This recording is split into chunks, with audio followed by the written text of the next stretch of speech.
After raising my children alone for 12 years, my son and daughter humiliated me by saying their father's new wife was a better mother.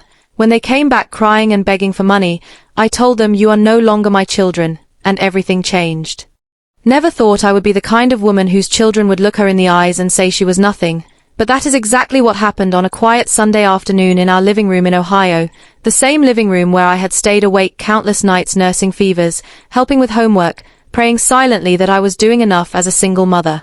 My name is Rachel Miller, and for 12 years I raised my children alone after their father, Daniel Miller, walked out of our marriage for a younger woman from his office. He said he was unhappy, that he wanted freedom, that parenting and responsibility were weighing him down, so he left me with a 3-year-old son named Ethan and a 1-year-old daughter named Lily, and a mountain of bills I had no choice but to climb.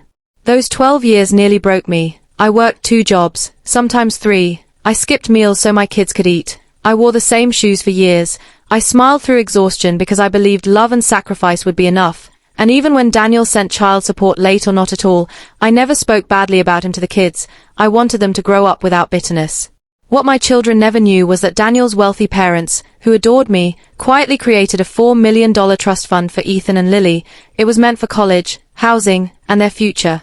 But the trust had strict rules. It could only remain valid if I stayed their legal guardian, if I continued to be recognized as their sole custodial parent, and I never told the kids because I didn't want money to change how they loved me. When Daniel resurfaced years later, suddenly stable, suddenly married to Melissa, his polished, smiling new wife who posted family photos online like she had won a prize, I felt uneasy but I stayed civil. I allowed weekend visits, holidays, shared birthdays. I thought I was being mature. I thought I was protecting my children. Slowly, things began to change. Ethan became distant. Lily started correcting the way I spoke, the way I dressed. They compared me to Melissa, saying she cooked better meals, that her house was bigger, that she was calmer, that she didn't nag. I swallowed every comment like broken glass because I thought it was just teenage confusion. Then came the day that shattered everything. Daniel and Melissa came over, smiling too much, sitting too close to my children, and Ethan stood up, his voice shaking but firm, and said, "Mom, we've decided to live with Dad full-time. Melissa wants to adopt us, and honestly, she's a better mother than you ever were." Lily nodded, tears in her eyes but no hesitation, and added, "She understands us. You're always tired, always stressed. We want a fresh start." I felt my chest cave in. 12 years of sacrifice erased in 2 sentences. I asked if they understood what they were saying, if they knew what adoption meant, and Daniel cut in quickly, saying lawyers would handle everything, that this was for the best, that kids deserve stability, and Melissa squeezed Lily's hand like she had already won. I signed the papers weeks later after nights of crying, begging, second-guessing myself, but in the end, I let them go, because forcing love never works, and the moment the adoption was finalized, something irreversible happened. The trust fund was legally voided.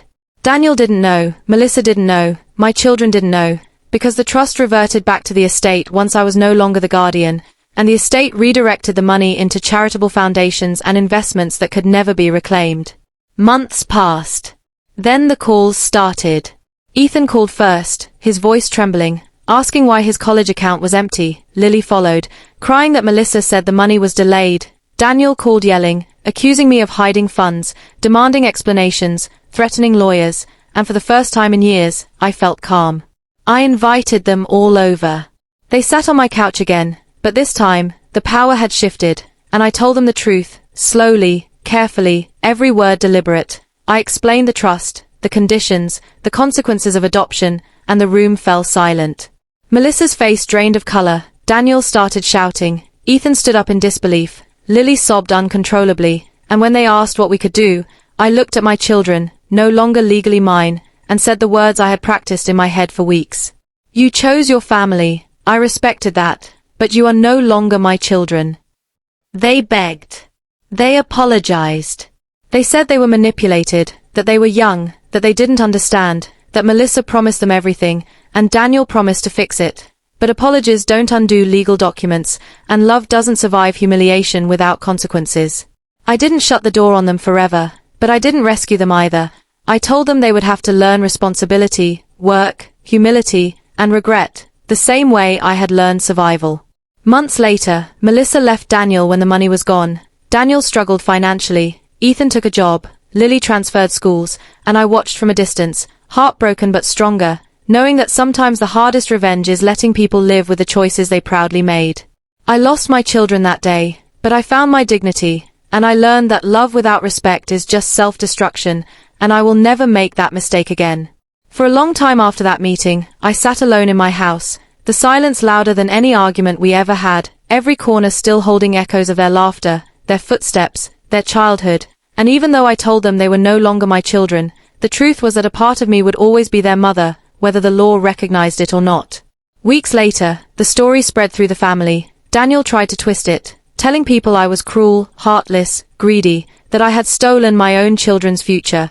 But the truth has a way of crawling out no matter how deep you bury it, and when his parents found out what really happened, they cut him off completely, emotionally and financially, and that hurt him more than losing the money ever did.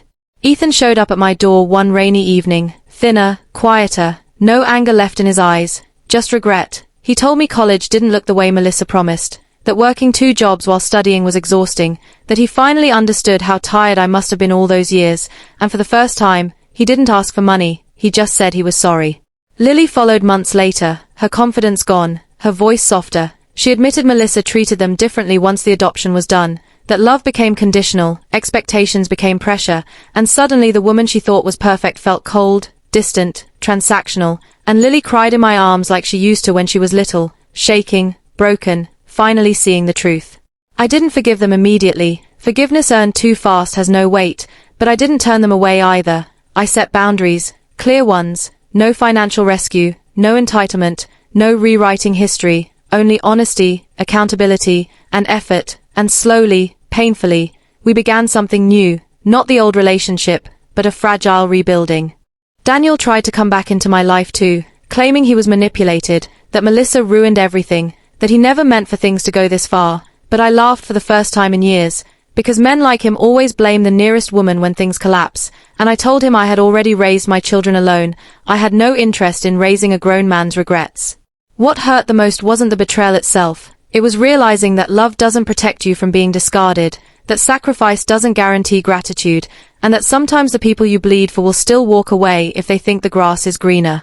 Today, my children and I speak, carefully, cautiously. They don't call me demanding anything anymore, they call to listen, to ask, to understand, and even though the trust fund is gone forever, something else returned, respect, humility, and the painful wisdom that choices have consequences. As for me, I rebuilt my life, I focused on myself, my career, my peace. I stopped proving my worth to people who benefited from my silence, and I finally learned that being a good mother does not mean being a doormat. So if anyone listening to this and thinking of sacrificing endlessly, being taken for granted, thinking love alone will save you, let my story be a warning. Teach people how to treat you before the world teaches them how to leave you.